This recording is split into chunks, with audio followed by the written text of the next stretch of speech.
Emotions are tough to deal with, yet learning to be emotionally attuned with yourself and others is a huge strength. It often comes from tough situations, and it is rightly considered the silver lining in various life hurdles. Unlike physical maturity, which often follows a predictable pattern as we age, emotional maturity is influenced by various factors such as life experiences, personal reflection, and intentional learning. As we grow, we encounter situations in life that forces us to mature emotionally, such as parental divorce, difficult conversation, relationship, betrayals, and a host of other things. Alternatively, we learn emotional maturity from healthy parenting, positive role models, and healthy environments. When we watch authority figures over our life calmly settle conflicts, we are learning how to do same.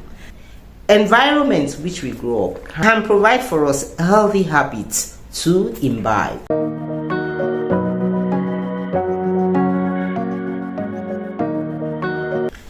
Hi, welcome once again to my channel Relationship Matters with Modupe Eka. As we approach the end of the year, I hope we are all preparing very well for the Christmas season. Remember the reason for the season. The reason for the season is to celebrate the ultimate sacrifice of our Lord Jesus Christ. He came in human form to take away the sins of the world. As you enjoy this Christmas, you reflect on the birth of our Lord Jesus and remember He's coming again. Have a beautiful celebration. Research indicates that childhood trauma, childhood experiences can greatly hinder our emotional maturity. Another video that will put more light on this is how childhood trauma affects our relationship in life.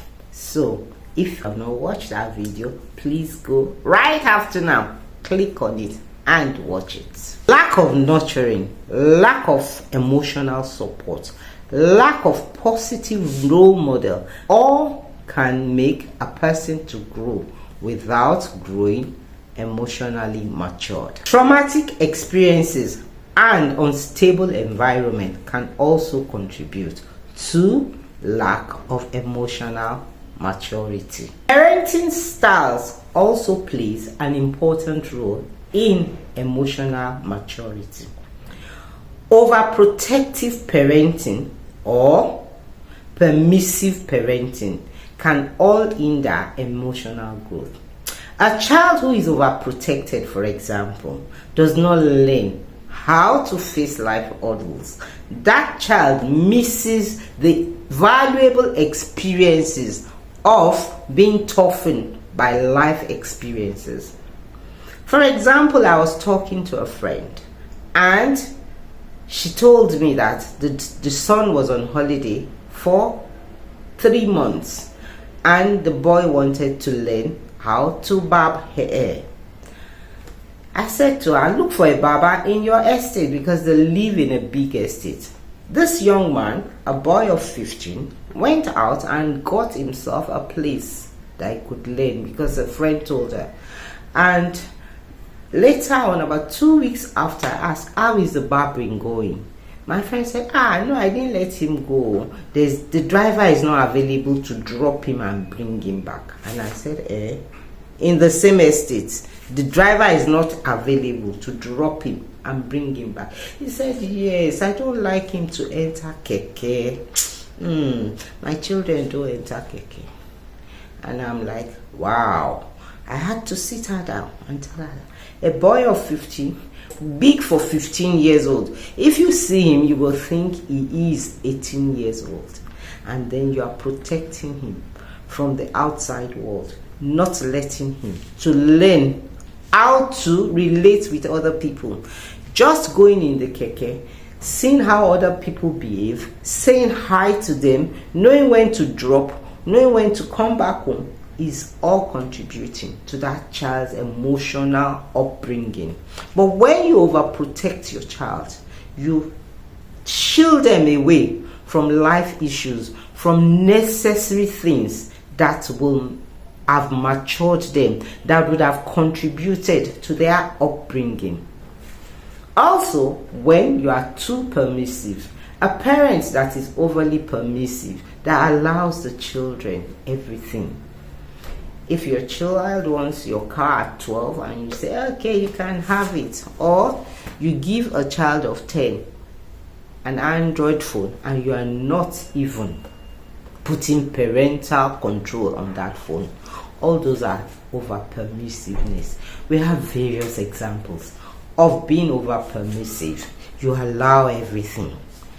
The result is that these children not learning consequences for their actions because they are permitted to do everything. And this in turn will hinder emotional maturity in future.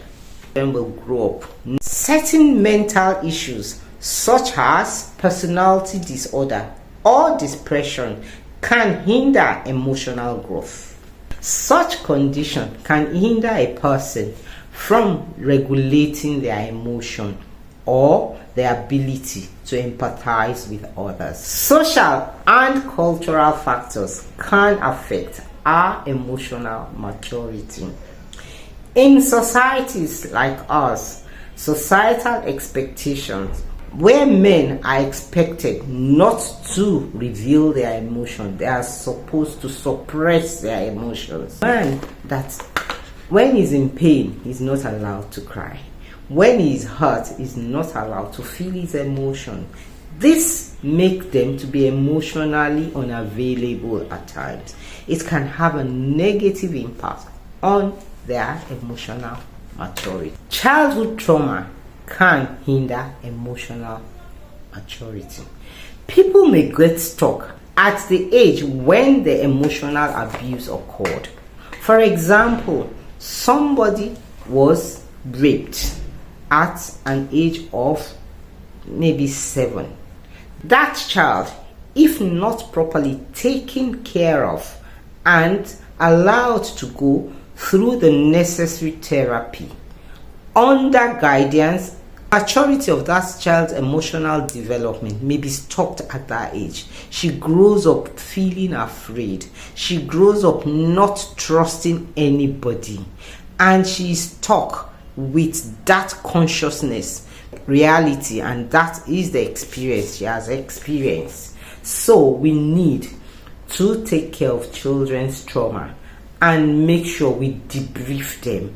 They are able to go through professional counseling and therapy to get rid of that trauma and be able to outgrow it, to trust again, to love again, to accept people, and above all, feel good about themselves.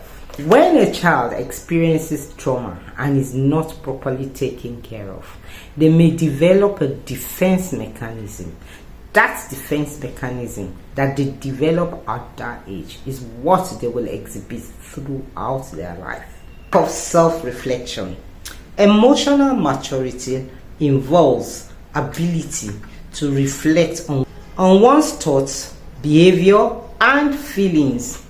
Those who lack emotional maturity often have limited self-reflection, and therefore they may not even know the effect of their behavior on themselves and on others around them.